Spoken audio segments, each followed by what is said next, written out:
एक गांव के पास जंगल की तरफ डाकुओं का एक झुंड रहता था। उन डाकुओं का सरदार साधु के भेष में रहता था। वो लोग व्यापारियों, अमीरों और राहगीरों को लूटा करते थे और उनसे लुटा हुआ धन गरीबों में बांटते थे। अपने आसपास के गरीबों का ध्यान रखते थे। उन्हें लगता था कि राज्य में इन गरीबों को पूछने वाला कोई नहीं है। उन्हें राज्य की ओर से गरीबों के प्रति यह व्यवहार किसी विश्वासघात से कम नहीं प्रतीत होता था। और उनकी बात एक हद तक सही भी थी। जिस जंगल में वो लोग रहते थे वहां तक राज्य सुविधाएं नहीं पहुंच पाती थीं। परंतु इस वजह से उसके मन में व्यापारियों और अमीर लोगों के प्रति नकारात्मक भाव भर गए थे। एक दिन कुछ व्यापारियों का झुंड राज्य की राजधानी में लगे व्यावसायिक मेले से लौट रहा था। उनके पास व्यवसाय से कमाया हुआ बहुत सारा धन था, परंतु उन्हें उस रास्ते और जंगल के बारे में पता नहीं था। वो चलते चलते वहां पहुंच गए जहां वो डाकू लोग रहते थे। सारे डाकुओं ने धीरे धीरे उन्हें चारों तरफ से घेर लिया और देखते ही देखते सारे व्यापारी डाकुओं के घेरे के अंदर आ गए। और फिर वो डाकू उन सभी व्यापारियों को डराने धमकाने लगे। तभी उन डाकुओं की नजरों से बचाकर एक व्यापारी अपने धन का थैला लेकर धीरे धीरे भागा। और भागकर वो पास के एक तंबू में घुस गया और जोर जोर से सांसें ले रहा था। भागते भागते थक गया था और डरा हुआ भी था। तभी उसने देखा कि उस तंबू के अंदर एक साधु माला जप रहा है। उसके हांफने की आवाज सुनकर साधु जप से उठा और उस व्यापारी से गुस्से में पूछा कि उसने उसके जप में विघ्न क्यों डाला, और आखिर उसने उसके तंबू में आने की हिम्मत कैसे की। इससे पहले कि साधु कुछ और बोल पाता, व्यापारी ने धन से भरा वह थैला उस साधु को संभालने के लिए दे दिया और कहा, पूरे साल की मेहनत के बाद राजधानी के मेले में जो धन प्राप्त हुआ है वो आपको दे रहा हूं। यह मेरे परिवार की रोटी के लिए है। हमें डाकुओं ने घेर लिया है। यदि हम मारे गए तो मेरे परिवार तक ये धन पहुंचा दीजिएगा, अन्यथा वो लोग भूख से मर जाएंगे। हम सुंदरनगर के निधि सरोवर के पास रहने वाले व्यापारी हैं।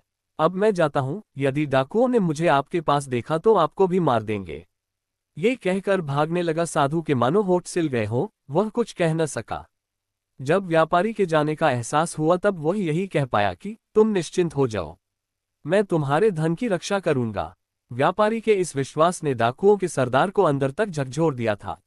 वह ये सोचने पर मजबूर हो गया कि क्या राज्य की सुविधाएं उस जंगल में न पहुंच पाने की वजह से वह जिन लोगों को लुटता था वो गलत था, क्योंकि वो भी तो मेहनत से धन कमाया करते थे और उन्हें राज्य से ये धन प्राप्त तो नहीं होता था। इन सब बातों ने उन डाकुओं के सरदार को परेशान कर दिया। उसे ऐसा लगता था कि वो सही काम करता है, जबकि आज उसे अपने किए पर पछतावा हो रहा था। तभी उसे व्यापारियों के चीखने की आवाज आई। वो भागता हुआ बाहर आया और उसने देखा कि व्यापारियों को बंदी बनाकर उन्हें उसके चेले डाकू मार रहे हैं। तभी वो तंबू के अंदर से छुपकर बाकी डाकुओं को रुकने का आदेश दिया। उनमें से एक डाकू ने हिम्मत कर तंबू में आकर आदेश के बारे में पूछा। तब सरदार डाकू ने कहा कि इन सभी व्यापारियों को जाने दो और इनका धन वापस कर दो। डाकू इस बात पर सहमत नहीं थे। उनके जीने खाने का यह एक स्रोत था। उस डाकू ने सरदार से कहा कि यदि यह गलत है तो हम आगे से मेहनत कर खाएंगे, परंतु अभी क्या खाएंगे और असहाय और वंचित लोगों को क्या खिलाएंगे। फिर सरदार ने कहा कि यदि ऐसी बात है तो लूट का आधा माल व्यापारियों को वापस कर दो और उन्हें जाने दो।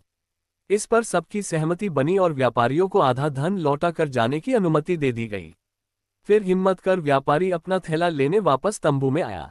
और यह क्या, अपनी आंखों से सच्चाई देखकर वह स्तब्ध था। जिस साधु को उसने अपना थैला दिया था वह साधु तो डाकुओं की टोली का सरदार था। लूट के धन को वह दूसरे डाकुओं को बांट रहा था। ये सब देख व्यापारी वहां से निराश होकर वापस जाने लगा।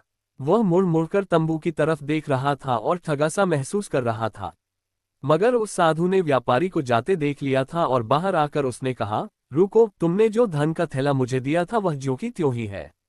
और साधु ने व्यापारी का धन से भरा थैला वापस कर दिया। अपने धन को सलामत देखकर व्यापारी खुशी से गदगद हो गया और साधु को दान देने की इच्छा जाहिर की, परंतु साधु ने मना कर दिया और हाथ जोड़कर नमस्कार कर तंबू की ओर चला गया। व्यापारियों का झुंड भी खुशी खुशी अपने सुंदरनगर की ओर चल पड़ा। जब सरदार तंबू में वापस लौटा तब वहां बैठे अन्य डाकुओं ने सरदार से पूछा कि हाथ में आए धन को इस प्रकार क्यों जाने दिया। तभी सरदार ने कहा, व्यापारी मुझे भगवान का भक्त जानकर भरोसे के साथ थैला दे गया था, उसी कर्तव्य भाव से मैंने उसके थैले को वापस दे दिया। किसी के विश्वास को तोड़ने से सच्चाई और ईमानदारी हमेशा के लिए शक के घेरे में आ जाती है। बिल्कुल वैसे ही जैसे राज्य की सुविधा यहाँ न पहुँच पाने की वजह से हमारा राज्य से विश्वास उठ गया और हम सच्चाई और ईमानदारी के रास्ते से भटक गए। परंतु आज व्यापारी की बात सुनकर एहसास हुआ कि हम राज्य की सुविधा यहाँ तक नहीं पहुँच पाने का धन सच्चाई और ईमानदारी से धन प्राप्त कर रहे लोगों को उनका धन लूट कर देते हैं और यह गलत है। आज से हम सब मिलकर मेहनत करेंगे और अपने साथ साथ सभी वंचित लोगों की सहायता भी करेंगे।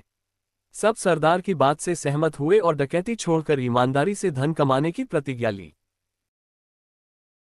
तो स्टोरी पसंद आई तो लाइक शेयर जरूर कर लेना, चैनल सब्सक्राइब नहीं किया तो सब्सक्राइब भी कर लेना। ओके।